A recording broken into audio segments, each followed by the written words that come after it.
Stock market के आज के क्लास में हम लोग प्रैक्टिकली पढ़ेंगे फंडामेंटल एनालिसिस, जहां पे मैं आप लोगों के साथ एक स्टॉक का फंडामेंटल एनालिसिस करके भी दिखाऊंगा और आसान शब्दों में सिंपल लैंग्वेज में प्रैक्टिकल उदाहरण देके समझाऊंगा। क्योंकि कहीं ना कहीं फंडामेंटल एनालिसिस को लेके लोगों के मन में बहुत डर रहता है कि ये तो बहुत टफ सब्जेक्ट है, यहाँ पे बहुत सारा रेशियोज है, बहुत सारा फिनेंशियल्स वगैरह है, बहुत सारा चीज को दिमाग में रखना पड़ता है। लेकिन उसी मिथ को आज इस वीडियो में मैं तोड़ने वाला हूं, जहां पे आप लोगों के साथ आसान शब्दों में ये सबको प्रैक्टिकल रियल लाइफ एग्जांपल देके समझाऊंगा। तो चलिए शुरू करते हैं चीजों को। पहले आप लोगों के सामने मैं कुछ मतलब वेबसाइट बोल रहा हूं, यहां से फंडामेंटल एनालिसिस आप कर सकते हैं। मनी कंट्रोल है, ईटी नाउ है, टिकट टेप है, कहीं भी मैं दोनों वेबसाइट में दिखाऊंगा आपको कैसे करना है। पहले मान लेते हैं सिप्ला। सिप्ला में मैं फंडामेंटल एनालिसिस करके दिखाऊंगा, लेकिन उसके पहले पहले तीन चीजों के ऊपर फोकस करना है। देखिए, जो फंडामेंटल एनालिसिस का बेस है वो, और उसमें हम लोगों को ज्यादा डर लगता है, वो मैं लिख देता हूं। देखिए, एक है रेशियोज रहता है, सेकंड है आपका जो फिनेंशियल है। फिनेंशियल में तो बहुत सारा डर लगता है हम लोगों को, और रेशियोज में भी डेब्ट to equity ratio, ROE, ROCE, ये सब बहुत सारा रेशियोज रहता है, पीई, ये सब तो रहता ही है। उसके साथ साथ आपका जो लोग आप मतलब इग्नोर कर जाते हैं वो है holding, promoter holding, mutual fund holding, FII holding, वो सब। तो ये तीनों चीजों को मैं धीरे धीरे आप लोगों के साथ क्लियर करने वाला हूं। वीडियो थोड़ा सा बड़ा हो सकता है, लेकिन एक बार समझ गए तो इसको ही देख के आप अपने लिए लॉन्ग टर्म के लिए बहुत बिग वेल्थ क्रिएट कर सकते हैं, अपने लिए मल्टी बैगर चूज कर सकते हैं। तो कैसे करना है, देखिए सिप्ला में ही मनी कंट्रोल में देखिए यहाँ पे फिनेंशियल्स आता है। अगर आप क्लिक करेंगे तो डायरेक्ट फिनेंशियल्स में आ जाता है। पहले तो रेवेन्यू, मैं रेवेन्यू के बारे में बात कर लेता हूं। रेवेन्यू है आपका अर्निंग, एक कंपनी कितना आय कर रहा है, ठीक है। तो आय अगर कर रहा है तो ये आप ये बहुत सिंपल है कि आय ज्यादा हो तो अच्छा है, लेकिन इसमें कुछ कैचेस वगैरह है, वो मैं बताऊंगा। रेवेन्यू जितना अच्छा होगा, मतलब साल दर साल अगर बढ़ रहा है तो अच्छा है। यहाँ पे देखिए, यहाँ पे सालों के हिसाब से दिया गया है। आप यहाँ पे मैं सालों के हिसाब से बोलूंगा कि एक एक साल में कितना हुआ पर ईयर बेसिस। एक बार सीख जाएंगे तो आप क्वार्टर ऑन क्वार्टर भी एनालिसिस कर पाएंगे, कोई भी टाइम फ्रेम में, आवरली मतलब हाफ ईयरली बेसिस में भी आप लोग कर पाएंगे। तो देखिए, यहाँ पे 2017 से लेके 2021 तक आपका डेटा है। वो फोकस मत कीजिए कि कितना आपका करोड़ों में है या सब। यहाँ पे देखिए 14,000 था आपका 2017 में, जहां पे 2021 में वही बढ़ के 19,000 हुआ, ठीक है। यानी आय बढ़ रहा है, ये एक अच्छा साइन है। लेकिन आय बढ़ने से हम शेयर होल्डर को कुछ नहीं आता है। आय बढ़ने से, आय तो बढ़ रहा है, बहुत एक अच्छी बात है, वो देखना ही देखना है। लेकिन उसके साथ साथ नेट प्रॉफिट भी बढ़ रहा है कि नहीं। आय के साथ साथ मान लीजिए कॉस्ट होता है। कॉस्ट क्या है, मान लीजिए वो लोग वेतन देते हैं, सैलरी देते हैं एम्प्लॉय को, या रॉ मटेरियल खरीदते हैं, ये सब अपने खर्चा में आते हैं।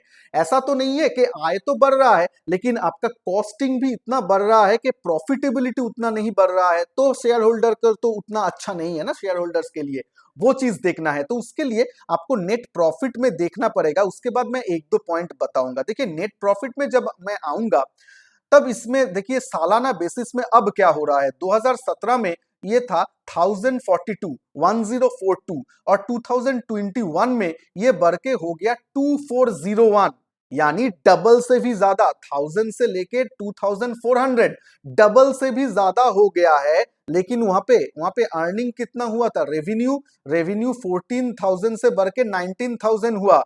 यानी रेवेन्यू डबल नहीं हुआ लेकिन प्रॉफिटेबिलिटी डबल हुआ। ये क्या दर्शाता है, ये दर्शाता है कि कंपनी ने अपने कॉस्ट को कम किया, या फिर मैनेजमेंट ने ऑपरेशनली बहुत अच्छा ऑपरेशंस किया, बहुत अच्छा कंपनी को मैनेज किया, ऑपरेशनली एफिशिएंट कंपनी है, ताकि रेवेन्यू उतना डबल नहीं हुआ लेकिन प्रॉफिटेबिलिटी डबल से भी ज्यादा हो गया है। यानी operationally good management, operationally good company माना जाएगा।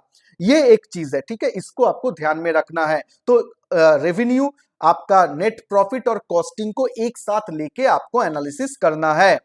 अगर आप देखेंगे, अगर आप देखते हैं कि आपका प्रॉफिटेबिलिटी बहुत बढ़ रहा है, प्रॉफिटेबिलिटी बहुत बढ़ रहा है लेकिन रेवेन्यू नहीं बढ़ रहा है, इसका मतलब है हाँ, कंपनी शायद गुड मार्जिन में काम कर रहा है, ये एक अच्छी बात है, लेकिन लॉन्ग टर्म में अगर आपका वो 1-2 क्वार्टर में हो जाए, 1 साल में हो जाए, ठीक है, लेकिन रेवेन्यू अगर नहीं बढ़ रहा है, इसका मतलब है कंपनी अपना जो मार्केट शेयर है वो लूज कर रहा है। जैसे कि मैं बोलता हूं कि मान लीजिए एशियन पेंट्स है आपका, और भी 2-3 जो आपका पेंट कंपनी है, उसमें अगर ऐसा हो जाए कि वो लोग एशियन पेंट्स आपका मान लेते हैं 50% मार्केट शेयर है, उसका रेवेन्यू बढ़ ही नहीं रहा है, और बर्जर पेंट्स का मान लीजिए रेवेन्यू बढ़ रहा है, इसका मतलब क्या होगा? इसका मतलब होगा कि एशियन पेंट्स धीरे धीरे अपना जो मार्केट सुप्रीमेसी है, मार्केट शेयर है, उसको थोड़ा लूज कर रहा है। तो इसके बारे में भी आपको ध्यान देना है।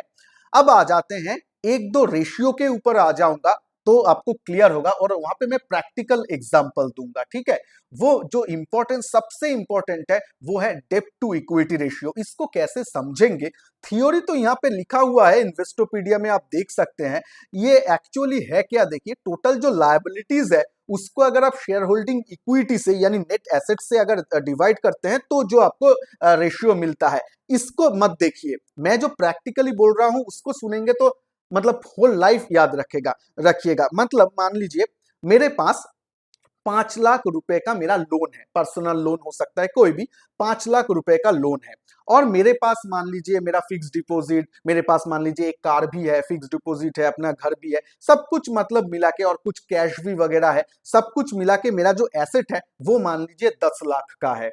तो अब मेरा लायबिलिटीज कितना हुआ, लोन कितना है 5 लाख का, डिवाइडेड बाई मेरा नेट एसेट क्या कितना है 10 लाख का, तो डिवाइड करके रेशियो कितना आता है 0.5, 0.5 आता है, हाफ आता है। यानी 1 से अगर कम होगा, ये रेशियो अगर 1 से कम होगा, ये 1 से कम होगा, इसका मतलब है अच्छा है, क्योंकि तब आपका नीचे जो इक्विटी, जो आपका एसेट है, उसका परिमाण ज्यादा होता है। इसीलिए ना 5 लाख को आप 10 लाख दे के डिवाइड करेंगे तो आपका जो रेशियो आएगा वो 1 से कम आएगा, तो वो अच्छा है। इसके मतलब क्या है, 1 से कम हो यानी आपका डेप्ट, आपका जो है वो ठीक ठाक है, डेप्ट आपका कम है, आपका नेट एसेट से डेप्ट कम है। लेकिन लेकिन यहाँ पे तो आप ये रेशियो में अगर देखेंगे तो 5 लाख का लोन है, मान लेते हैं कि मेरे अगर 2 लाख का लोन होता और एसेट 10 लाख ही रहता, तो ये तो और भी ज्यादा अच्छा है ना। यानी आपका डेप्ट टू इक्विटी जो रेशियो है, ये जितना कम होगा, ये जितना कम होगा उतना ही अच्छा है, उतना ही अच्छा है डेप्ट टू इक्विटी रेशियो। और जिस कंपनी का ज्यादा होगा वो उतना अच्छा नहीं है, ठीक है, उतना अच्छा नहीं है, डेप्ट ज्यादा हो रहा है।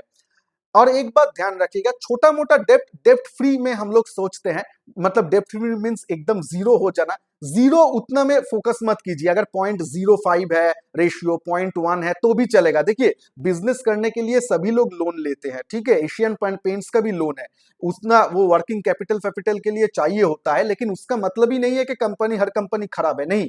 डेप्ट को अगर ठीक से मैनेज करे और एकदम नेग्लिजिबल अगर डेप्ट है तो ठीक है, लेकिन ज्यादा ना हो, इसके बारे में ध्यान रखिएगा। तो चलिए, अभी प्रैक्टिकल एग्जांपल दे दिया, अभी सिप्ला में देखते हैं। सिप्ला में देखिए कितना सुंदर ये लोग मैनेज किए हैं।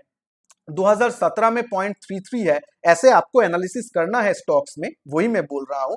0.29 2018 में हुआ है, यानी साल दर साल उसका देखिए डेप्ट टू इक्विटी रेशियो कम हो रहा है, यानी डेप्ट कम कर रहे हैं वो लोग। और यहाँ पे 2021 में आके तो 0.08 हो गया है, यानी डेप्ट फ्री हो गया है, मान लेते हैं 0.08 इज वेरी वेरी लेस। अब आते हैं कि हाँ, आप बोल सकते हो संजय दादा, ये तो हो सकता है वो शायद इक्विटी मतलब एसेट बढ़ रहा होगा, डेप्ट नहीं कम हो रहा है, सेम ही चीज है। लेकिन फिर भी देखिए, वो भी आप देख सकते हैं कैसे, फिनेंशियल्स में, ये टिकर टेप का वेबसाइट है, मनी कंट्रोल में भी देख सकते हैं, लेकिन मैं दोनों वेबसाइट में घुमा फिमा के बोल रहा हूं।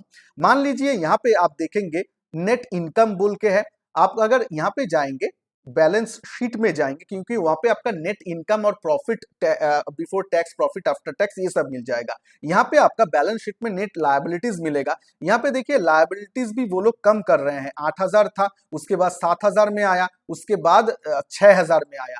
तो वो साल दर साल अपने जो लायबिलिटीज है उसको कम कर रहे हैं, ये एक अच्छा निशानी है, ठीक है, ये समझ में आ गया आपको। तो डेब्ट टू इक्विटी रेशियो क्लियर होना चाहिए आप लोगों को। अब आ जाते हैं आपका earning per share, return on equity. यहाँ पे तो रिटर्न ऑन इक्विटी में आ जाते हैं, ठीक है। अब वो वही 5 लाख का ही उदाहरण लेता हूं मैं। मान लेते हैं मेरे पास 5 लाख रुपए आ गया, मैं लोन फोन लेके नहीं, ऐसे ही 5 लाख रुपए मेरे पास है जिसको मैं इन्वेस्ट करना चाहता हूं। हाँ, क्योंकि 5 लाख घर में रख के क्या फायदा। तो 5 लाख रुपए को मैं इन्वेस्ट करना चाहता हूं, कोई बिजनेस में लगाना चाहता हूं या फिर इन्वेस्ट करना चाहता हूं। अगर मैं कहीं पे उस पैसे को लगाऊं, वहां से जो रिटर्न मुझे मिलेगा, कहीं पे अगर लगाओ, मान लीजिए बैंक में रखता हूं, म्यूचुअल फंड में रखता हूं, सालाना तो कुछ रिटर्न मिलेगा ना, 10% मान लीजिए, 20%, जो भी वो रिटर्न मिलेगा उसको बोला जाता है रिटर्न ऑन इक्विटी या फिर रिटर्न ऑन कैपिटल एम्प्लॉयड। देखिए यहाँ पे दो रेशियो होता है, रिटर्न ऑन इक्विटी और रिटर्न ऑन कैपिटल एम्प्लॉयड। दोनों मतलब पूरा सेम तो नहीं है, लेकिन आप एक को समझ जाएंगे तो दूसरा भी समझ जाएंगे। ये इसका मेन आप फंडा समझिए। आप जितना इन्वेस्ट किए हैं, जितना इक्विटी आपके पास है, शेयर का इक्विटी जो होता है यानी कंपनी का जो एसेट है, उसको आप एम्प्लॉय करके कितना रिटर्न कमा रहे हैं, वो जो मैं 5 लाख रुपए रखा था उससे मैं कितना रिटर्न कमा रहा हूं, वही है रिटर्न ऑन इक्विटी। क्लियर हुआ। अब देखिए रिटर्न ऑन इक्विटी, अब बताइए 5 लाख रुपए रिटर्न ऑन इक्विटी कम होना अच्छा है या ज्यादा। ऑफ कोर्स ज्यादा होना अच्छा है, क्योंकि वही 5 लाख रुपए मैं जो निवेश किया हूं उससे अगर मुझे 10% रिटर्न मिले, उससे अच्छा है कि उससे अगर मुझे 20% रिटर्न मिले, हमेशा अच्छा है शेयर होल्डर के लिए। वही होता है, अगर रिटर्न ऑन इक्विटी आपका ज्यादा है तो अच्छा है। इसमें देखिए सिप्ला में देखिए साल दर साल ये लोग बढ़ा के 13 पे लेके गया है, जो 2017 में 8 था, तो लगभग बहुत परसेंटेज टर्म में अच्छा आपका आरओई आ रहा है। इसमें एक दो पॉइंट में बोल देता हूं, सेक्टर वाइज आप लोगों को एनालिसिस करना है। मान लेते हैं कुछ कुछ सेक्टर में आरओई देखेंगे बहुत हाई है, बहुत कुछ कंपनी का 20 के ऊपर, 25 के ऊपर, ऐसा कंपनी अच्छा माना जाता है, ग्रोथ ट्रैक में है। लेकिन आप अगर एक कैटेगरी को स्टॉक को जब एनालिसिस कर रहे हैं, मान लीजिए मैं सिप्ला के साथ वो इन्फोसिस को मैं कंपेयर नहीं कर सकता, इन्फोसिस डिफरेंट सेक्टर में है, उन लोगों का आरओई डिफरेंट होता है, उन लोगों का डिफरेंट मैट्रिक्स होता है। तो उसके साथ आप एप्पल के साथ एप्पल का कंपेयर करना मतलब चाहिए, एप्पल के साथ अगर आप पाइनएप्पल का तुलना करेंगे तो डिफरेंट हो जाएगा। वैसे मत कीजिए, अपना सेक्टर में इसके साथ आप सन फार्मा का आरओई कंपेयर कर सकते हैं, डिफरेंट डिफरेंट मिड कैप जो फार्मा कंपनीज है उसका आरओई कंपेयर कर सकते हैं कि कैसे कर रहा है। और एक थंब रूल में बोल रहा हूं, मान लेते हैं कोई किसी का आरओई 4%, 5, 4 ऐसा दिख रहा है, इसका मतलब है वो वही 5 लाख रुपए का जो मैं एग्जाम्पल दिया, 5 लाख रुपए से अगर 4% मुझे सालाना आ रहा है तो मैं इंटरेस्टेड हूंगा क्या। अरे 4% तो मैं अगर बैंक में रख देता तो ही मुझे मिल जाता ना, एफडी में रख देता तो ही भी 6% आ जाता। तो मुझे 5 लाख रुपए लेके बिजनेस में डालने का क्या जरूरत है, मैं बैंक में सिक्योर में रख देता। सेम चीज इधर है, सेम चीज इधर है। यहाँ पे अगर आपको अच्छा जो अभी रिटर्न चल रहा है, बैंक का रिटर्न, एफडी का रिटर्न, लोन का रिटर्न जो चल रहा है, उससे अगर ज्यादा आरओई नहीं मिल रहा है तो वो बिजनेस में शेयर खरीदना, आप शेयर होल्डर मतलब आप लोग बिजनेस का ओनर है, तो उस बिजनेस में पैसा लगाना ही नहीं है ना। जिस बिजनेस में आरओई कम है, अपना बैंक से भी कम है, तो उस बिजनेस में मैं क्यों पैसा लगाऊं। ये पॉइंट को भी आप ध्यान में रखिएगा, ठीक है, जब आप इन्वेस्टमेंट कर रहे हैं। अच्छा, अब आ जाते हैं, आरओई आपका क्लियर हो गया। अब आ जाता है ईपीएस में, अर्निंग पर शेयर। ये बहुत इंपॉर्टेंट है। मान लेते हैं, ये आरओई का एग्जांपल देके ही आप समझ जाएंगे। मान लीजिए अभी क्या हुआ, अब मैं मतलब अकेला ही 5 लाख रुपए था, उसके बाद मैं सोचा कि नहीं, और मैं मतलब बिजनेस को बढ़ाना है, तो और मैं 4 फ्रेंड्स को बुलाता हूं, हर एक को बोलता हूं, भाई देखो मैंने 5 लाख रुपए दिया था, तुम लोग भी 5 लाख रुपए करके दो, तो 20 हम 5 लोग हो जाएंगे, और 25 लाख टोटल कैपिटल होगा, क्योंकि ईच फ्रेंड 5 लाख रुपए देके हम लोग कंपनी ये बिजनेस चलाते हैं। तो तो टोटल इक्विटी होल्डर कितना हो गया, 5। 5 लोग हैं हम, तो 5 लोग यानी 5 इक्विटी शेयर समझ लेते हैं। एक एक शेयर का प्राइस मतलब 5 लाख का इक्विटी है। अब एक 5 लाख से वो कितना आप अमाउंट कमा रहे हैं पर शेयर, 25 लाख का तो आपका टोटल बिजनेस का आपका वैल्यू है, 25 लाख का टोटल एसेट है। उसमें एक शेयर, एक पर्सन का शेयर कितना है, 5 लाख का, वो उसको एक ही शेयर मानिए। वो कितना कमा रहा है पर शेयर, कितना अर्निंग हो रहा है, कितना रिटर्न आ रहा है, उसको हम बोलते हैं अर्निंग पर शेयर, ठीक है। पूरा बिजनेस नहीं, पूरा बिजनेस में जितना शेयर्स है वो पर शेयर, एक एक शेयर कितना कमा रहा है, उसको हम बोलते हैं अर्निंग पर शेयर। तो हर एक दोस्त कितना कमा रहा है मेरा और मैं भी कितना कमा रहा हूं, उसको ही बोला जाता है वो बिजनेस से मुझे कितना रिटर्न आ रहा है, या वो बिजनेस का ईपीएस क्या है। अब आ जाते हैं यहाँ पे, देखिए अर्निंग पर शेयर 2017 में 12 के आसपास था और अभी 2021 में वो 29.82 मतलब 30 के आसपास है। तो यानी ईपीएस लगभग लगभग डबल से भी ज्यादा हो गया है 4-5 साल में, जो एक अच्छा आपका दर्शाता है कि कंपनी अच्छा कर रहा है। ईपीएस अगर साल दर साल बढ़ रहा है, वो एक गुड इंडिकेशन होता है फंडामेंटली स्ट्रॉन्ग स्टॉक का। अब आ जाते हैं, इससे ही इतना जान जाएंगे तो यहां से ही आप लोग और जो दो रेशियो और जो रेशियो के बारे में हर दिन आप सुनते हैं, पीई रेशियो, उसको आप खुद से ही डिसाइड कर पाएंगे। पीई क्या है? पीई रेशियो होता है प्राइस टू अर्निंग रेशियो। आपको दो रेशियो जानना है, पीई और पीबी। पीई पहले बोल देता हूं। पीई में प्राइस टू अर्निंग मतलब शेयर का एक प्राइस चल रहा है, मान लेते हैं, यहां पे डिवाइड करने में सुविधा होगा।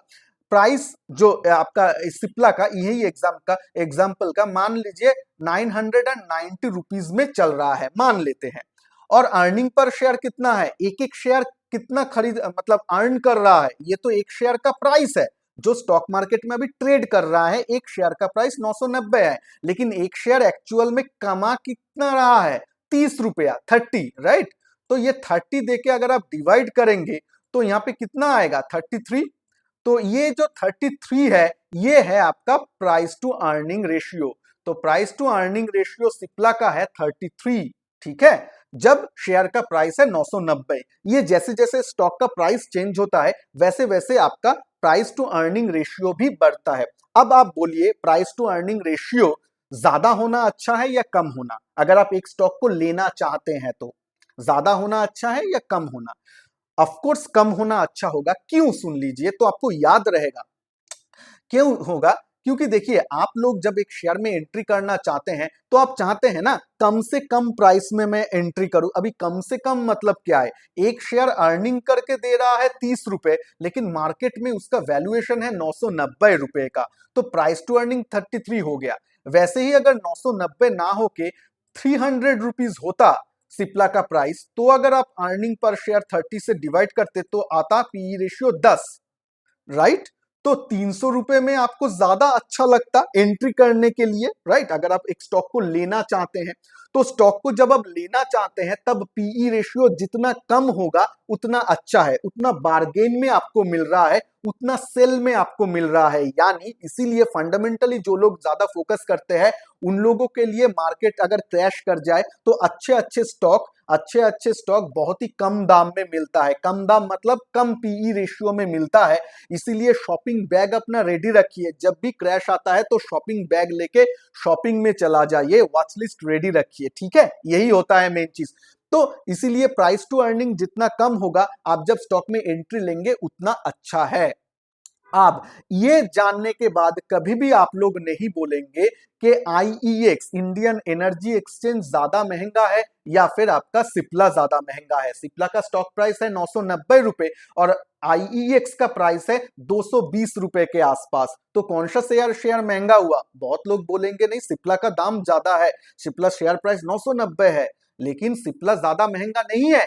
आईईएक्स का प्राइस टू अर्निंग रेशियो है 99 आज के दिन में, वो मैं दिखाऊंगा। 99 पीई रेशियो है और सिप्ला का है 33। तो कौन सा ज्यादा महंगा है? ऑफ कोर्स आईईएक्स बहुत ज्यादा, 3 गुना महंगा है। समझ रहे हैं? तो शेयर प्राइस देखना छोड़िए, शेयर प्राइस से डिसाइड नहीं होता है कौन शेयर ज्यादा महंगा है या ज्यादा सस्ता है। ये क्लियर हुआ। अब प्राइस टू बुक में आ जाते हैं। प्राइस टू बुक में आपको क्या देखना है? प्राइस टू बुक मतलब एक बुक वैल्यू होता है शेयर का। मैं मोटा मोटा लेके चलता हूं। बुक वैल्यू बहुत सारा चीजों को लिया जाता है, आपका डेप्टर्स क्रेडिटर्स सभी को लेके, उसमें नहीं जाते हैं क्योंकि ये सब पीबी पीई रेशियो आपको मिल जाएगा, मैं अभी टिकट टेप में दिखा दूंगा। पीबी में आपको ज्यादा हुआ है मतलब इसका तात्पर्य क्या है वो समझ लेना है। मान लीजिए मैं वही एग्जांपल, जो हम लोग 5 फ्रेंड मिलके जो बिजनेस चालू किया था 25 लाख का, उसका मान लीजिए बुक वैल्यू है, क्योंकि हर एक लोग 5 लाख करके दिया है और शेयर का प्राइस जितना चल रहा है और बुक वैल्यू है आपका 25 लाख को 5 से डिवाइड करके पर शेयर आपका एक बुक वैल्यू आता है।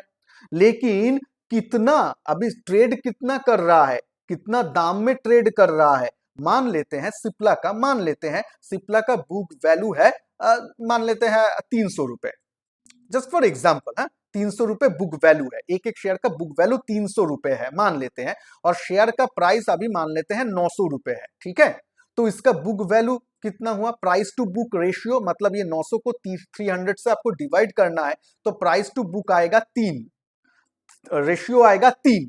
तो ये ऐसे आपको प्राइस टू बुक रेशियो करना है, ये ज्यादा हो अच्छा है या कम हो अच्छा है। ऑफ कोर्स ये भी सेम है पीई रेशियो के तरह, ये आप जब एंट्री लेंगे तब जितना कम से कम पीबी रेशियो में आपको मिले शेयर उतना सस्ता, आप मतलब अच्छा बार्गेन में आप लोग मिला। सेल में तो ही आप लोग खरीदते हैं ना, आप जो जब खरीदने जाते हैं मॉल में तो सेल जहां पे है वहां पे खरीदते हैं, कम दाम में मिले अच्छा क्वालिटी वाला चीज। तो ऐसे ही आपका पीबी रेशियो भी जितना कम उतना अच्छा। अब ये संजय भाई देखेंगे कहाँ पे, बहुत इजी है, मनी कंट्रोल सभी वेबसाइट में मिल जाता है।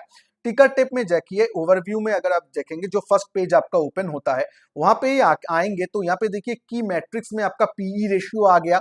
देखिए मैं 990 देके डिवाइड करके 33 आया था तब प्राइस टू अर्निंग रेशियो, यहाँ पे 34 है क्योंकि प्राइस भी 1013 है। तो आप खुद से ही प्राइस टू अर्निंग रेशियो निकाल सकते हैं खुद से ही, ठीक है, लेकिन आपको रेडीमेड मिल जाता है। पीई रेशियो, पीबी रेशियो देखिए 4 है, यानी उसका जो बुक वैल्यू है उससे 4 गुना ज्यादा अभी ट्रेड कर रहा है। लेकिन आपको ऐसे कैसे कंपेयर कर लेंगे कि ये अच्छा है या बुरा है, तो इसका जो कैटेगरी है, ये फार्मा सेक्टर में है, इसका कैटेगरी का पीई, सेक्टर पीबी, ये सब आपको देखना है। देखिए सेक्टर पीई है 36, तो उससे तो लगभग ठीक ठाक ही है, आसपास ही है। सेक्टर का जो पीबी है वो 5 है, उसके आसपास ही है, उससे कम ही है। तो ये ठीक ठाक है, मतलब ठीक ठाक दाम में है, ये आप मतलब एक धारणा लगा सकते हैं। तो इसके साथ जब आप कंपेयर करेंगे कोई भी एक स्टॉक को, तो उसका जो पीयर्स है, जैसे कि सिप्ला में आपका रहता है, आपका डॉक्टर रेड्डीज है, सन फार्मा है, आपका लुपिन है, ये सबको भी आपको एनालिसिस करना है कि कौन सा सस्ता में है, कौन से आपका किसका फंडामेंटल एनालिसिस जो भी और मैं बोला हूं वहां से किसका अच्छा है, रेशियोज वगैरह वो सब करना है, ठीक है। ये दो चीज आपका क्लियर हुआ, तो रेशियोज क्लियर हुआ, आपका जो प्रॉफिटेबिलिटी ये सब आपका क्लियर हुआ। और 2-3 चीज मैं आप लोगों को जस्ट टच कर देता हूं जो आपको थोड़ा सा बहुत देखना है। उसमें आपका आता है डिविडेंड पे आउट रेशियो, या फिर आपका डिविडेंड यील्ड। ये डिविडेंड यील्ड को ज्यादा मतलब थोड़ा सा हम ज्यादा देखते हैं। डिविडेंड यील्ड है, मान लेते हैं कि अभी 1000 रुपीज का प्राइस है ना, सिप्ला का 1000 रुपीज का प्राइस है मान लेते हैं, और एक साल में मान लीजिए 10 रुपए का डिविडेंड दिया है, 10 रुपए का सिप्ला डिविडेंड दिया है, तो यील्ड कितना है, 1000 को अगर आप ये 10 को अगर 1000 देके डिवाइड करेंगे तो आपको आ जाएगा, पॉइंट में आएगा, वैसे ही है। या अगर मतलब 100 रहता तो आपका आप बोल सकते थे कि 1000 डिवाइडेड बाई 100, 1000 डिवाइडेड बाई 100, वो जो आपका रेशियो आएगा, सॉरी आपका जो अगर मतलब डिविडेंड आपका 100 दिया है और आप 1000 देके अगर डिवाइड करेंगे तो आपका यील्ड निकल आएगा कि आपका कितना यील्ड हो रहा है, ठीक है। ये नॉर्मली आपका ये यहाँ पे देखिए प्रैक्टिकली अगर आप देखेंगे, यहाँ पे प्रैक्टिकली अगर डिविडेंड यील्ड देखेंगे वो पहले ही आ जाता है, शायद 0.4 के आसपास है, 0.5 इतना आसपास है, 0.49% डिविडेंड यील्ड है, यानी 1% से भी कम, यानी 1000 का 1% होता है आपका 10 रुपए के आसपास, उससे थोड़ा कम, मतलब 5 रुपए 6 रुपए इतना शायद डिविडेंड आपका दिया है सिप्ला ने एक साल में। ऐसा आप लोग कर सकते हैं कि डिविडेंड यील्ड कितना है। मान लेते हैं भेल में, BHEL में डिविडेंड यील्ड आपका 5% दिखा रहा है, यानी जो लोग वहां पे इन्वेस्ट किए हैं उसका 5% आपको मिल रहा है एज अ डिविडेंड, ठीक है, यही क्लियर है। और यहाँ पे मिल रहा है आपको 0.49, ओके, डिविडेंड यील्ड क्लियर हुआ। अभी डिविडेंड पे आउट रेशियो आपको एक देखना होता है। डिविडेंड पे आउट रेशियो क्या होता है वो मैं मतलब क्विकली बोल देता हूं। देखिए फिनेंशियल्स में आएंगे तो यहाँ पे आपको मिलेगा डिविडेंड यील्ड रेशियो, और इसके बाद ये बोलने के बाद मैं थोड़ा सा होल्डिंग्स में जाऊंगा, और उसके बाद जो टेक्नो फंडा, जो टेक्निकल्स के साथ आपको फंडामेंटल को एक साथ करना है उसको भी मैं थोड़ा टच कर दूंगा, उसके बाद एक्सरसाइज भी करूंगा। तो थोड़ा सा वेट कीजिए, वीडियो लंबा है क्योंकि फंडामेंटल एनालिसिस तो एक दिन का बात नहीं है, प्लीज सुनिएगा। अच्छा, पे आउट रेशियो में आपको क्या है, पे आउट रेशियो मतलब कितना रेशियो में वो पे कर रहा है, जितना प्रॉफिट हो रहा है उसका कितना रेशियो आपको पे आउट हो रहा है वो। ये डिविडेंड पे आउट रेशियो लगभग लगभग सेम रहता है, या कंपनी का अगर डिविडेंड पे आउट रेशियो बढ़ रहा है यानी अच्छा है, वो हम मान के चल सकते हैं। लेकिन पे आउट रेशियो अगर सिमिलर भी रहे तो भी ठीक है। ऐसा ना हो कि पे आउट रेशियो जीरो के तरफ जा रहा है, यानी डिविडेंड और नहीं दे रहे हैं, कंपनी पहले देता था, तो थोड़ा सा आपको चौकन्ना हो जाना चाहिए। अब आ जाते हैं होल्डिंग में, कि होल्डिंग को कैसे चेक करेंगे, कि म्यूचुअल फंड होल्डिंग्स है या क्या है, प्रोमोटर होल्डिंग है। तो देखिए यहाँ पे टोटल प्रोमोटर होल्डिंग है, मार्च 2021 में भी 36% था, जनवरी जून क्वार्टर में भी था, सितंबर में भी वो, और दिसंबर में भी देखिए 36% ही है प्रोमोटर होल्डिंग। तो प्रोमोटर होल्डिंग स्टेबल है, प्रोमोटर बेच नहीं रहा है। अगर प्रोमोटर होल्डिंग कम हो रहा है आपका साल दर साल या क्वार्टर ऑन क्वार्टर, तो थोड़ा सा आपको चिंता करने का जरूरत है। वही एग्जांपल 5 फ्रेंड मिलके हम लोग शुरू किए थे। मान लीजिए कोई फ्रेंड अपना पैसा निकाल के जा रहा है, बेच के जा रहा है, इसका मतलब क्या है, उसको पता है कि कंपनी में कुछ मतलब ठीक नहीं चल रहा है, क्योंकि प्रोमोटर लोगों को पता रहता है कंपनी का, तो उन लोगों को पता है कि ठीक नहीं चल रहा है। वैसे ही प्रोमोटर होल्डिंग अगर बढ़ रहा है, इसका मतलब है कंपनी ठीक से बिजनेस कर रहा है। ठीक है। अच्छा, उसके साथ साथ म्यूचुअल फंड का होल्डिंग भी मैं देखता हूं। देखिए यहाँ पे म्यूचुअल फंड 14%, सितंबर में 13%, दिसंबर में भी 13%, मतलब ठीक ठाक है, एक ही परसेंट का हेरफेर वो होता ही है। तो ये ठीक है, मतलब म्यूचुअल फंड का भी होल्डिंग इसमें है और वो चेंज ज्यादा नहीं हो रहा है। एफआईआई का होल्डिंग भी देखना होता है, 24% है। देखिए मार्च में भी था 23%, और अभी वो लोग थोड़ा सा बढ़ाए हैं अपना एफआईआई होल्डिंग। तो ये बिग प्लेयर का होल्डिंग भी आप लोगों को देखना है जब आप फंडामेंटल एनालिसिस कर रहे हैं। बिग प्लेयर्स अगर है उसमें इंटरेस्टेड रहता है, यानी तो फंडामेंटली स्ट्रॉन्ग स्टॉक माना जाएगा, कि हाँ उसमें बिग प्लेयर्स का भी इंटरेस्ट उसमें है और वो लोग अपना स्टेक को कम नहीं कर रहे हैं, ये देखना है। ठीक है। यहीं पे अगर एफआईआई का होल्डिंग धीरे धीरे कम होता, म्यूचुअल फंड का होल्डिंग धीरे धीरे कम होता जाता, तो थोड़ा सा कंसर्न होने का चांस हम लोगों का रहता। अब आ जाते हैं कि संजय भाई इसको देख के हम कैसे टेक्नो फंडा एनालिसिस में हम क्या करते हैं। देखिए उसमें क्या करते हैं, ये सिप्ला का ही एग्जांपल ले लेते हैं। सिप्ला मान लीजिए फंडामेंटल एनालिसिस करके मुझे अच्छा लगा, अब मुझे एंट्री तो करना है ना, खरीदना है ना स्टॉक को, वो कैसे करेंगे, उसके लिए यहाँ पे सिप्ला का मैं चार्ट खोल लेता हूं। सिप्ला में हम आएंगे, मैं आऊंगा और यहाँ पे मैं देखूंगा जो भी मैं आप लोगों को पढ़ाया था, वहां पे आके देखूंगा कि कहाँ पे एंट्री पॉइंट अच्छा बन रहा है कि नहीं। ये देखिए 200 डेज मूविंग एवरेजेस के आसपास अगर आता है तो मैं खरीदने का कोशिश करूंगा, आरएसआई देखूंगा। वो टेक्निकली जो मैं पढ़ाया आपको, वही उसको मैं मर्ज करता हूं एक साथ। हाँ इसमें आया है, मेरा बाइंग जोन में है, उसके बाद मैं यहाँ पे एंट्री लूंगा। तो देखिए उसके बाद देखिए स्टॉक में एक अपर मूव आया है। इसके साथ मतलब फंडामेंटली आपने देख लिया, उसके बाद आप टेक्निकल में एंट्री पॉइंट ढूंढेंगे कि हाँ एंट्री पॉइंट क्या है अगर मैं बाई साइड में लेता हूं तो। और जो लोग इंट्राडे करते हैं स्पेशली उन लोगों के लिए भी मेरा यही मतलब सजेशन है कि कभी भी आप लोग मतलब निफ्टी 200 तक रहिए, उतना ही स्टॉक में जाइए। ज्यादा लो वॉल्यूम वाला स्टॉक उसमें ट्रेड मैं नहीं करता हूं, क्योंकि वहां पे ऑपरेटर्स लोग ज्यादा प्ले करते हैं, तो उसमें अवॉइड कीजिए। तो फंडामेंटली स्ट्रॉन्ग जो स्टॉक्स है, जो बास्केट रहता है, उसमें ही करना चाहिए, जो निफ्टी 100, निफ्टी 200, मैक्सिमम निफ्टी 500 भी नहीं है, निफ्टी 200 तक जा सकते हैं, उससे ज्यादा थोड़ा सा रिस्की हो जाता है। अब आते हैं कि मतलब यहाँ पे टेक्निकल फंडा ये करने का आपका मतलब मकसद क्या है, ये समझ लेंगे। अगर आप टेक्निकल प्लस फंडामेंटल इसको एक साथ लेके चलेंगे तो कभी भी आपके पोर्टफोलियो में येस बैंक जैसा घटना नहीं घटेगा कि 400 रुपए का स्टॉक 10 रुपए में आ गया, क्योंकि कहीं पे एक में तो आप पकड़ लेंगे, टेक्निकल में पकड़ में आ जाएगा, वो 200 डेज मूविंग एवरेज तोड़ के नीचे आएगा, सब कुछ मूविंग एवरेज क्रॉस करेगा, सपोर्ट क्रॉस करेगा, तब आप निकल जाने का इंडिकेशन मिलेगा। या फिर फंडामेंटल में भी वो आ जाएगा कि क्वार्टर ऑन क्वार्टर आपका सेल्स ठीक नहीं हो रहा है, प्रॉफिट ठीक नहीं हो रहा है, लेकिन कभी कभी फंडामेंटल को दिखाया जाता है कुछ और वो दिखाया जाता है, लेकिन चार्ट में तो आ जाएगा। तो दोनों ही अप्रोच अगर आप रखेंगे, मिक्स करके अगर पोर्टफोलियो बनाएंगे, तो कहीं ना कहीं आप कहीं कंपनी में घोटाला हो रहा है कि नहीं, कंपनी में कुछ ठीक नहीं हो रहा है कि नहीं, वो आपको दोनों में से किसी एक में तो मिल ही जाएगा। तो दोनों को मिला के अगर काम करेंगे तो ये एक एडवांटेज रहता है, जो मैं ये टेक्नो फंडा में बोला हूं। देखिए अगर आप सिप्ला को अच्छा लगता है तो देखिए 200 डेज मूविंग एवरेज ये सब में आके तब आप मतलब एंट्री पॉइंट ढूंढेंगे। ऐसा करके दोनों को मिला के काम करना चाहिए। अब आ जाते हैं कि एक्सरसाइज क्या है, ये आप प्लीज कीजिएगा। आप खुद से जो भी आपको अच्छा लगे, जो भी आपको अच्छा लगे वैसे एक स्टॉक को ढूंढना है जो आपको अच्छा लगे। वो चाहे आपका मतलब आईआरसीटीसी हो सकता है, आईईएक्स हो सकता है, आपका मतलब रिलायंस हो सकता है, जो आपको अच्छा लगे, ठीक है, जिसको आप लेना चाहते हैं उसका अभी आप थोड़ा सा फंडामेंटल करेंगे, फंडामेंटल एनालिसिस करेंगे और उसमें लिखेंगे मुझे कि कौन सा एक पॉइंट आपको अच्छा लगा।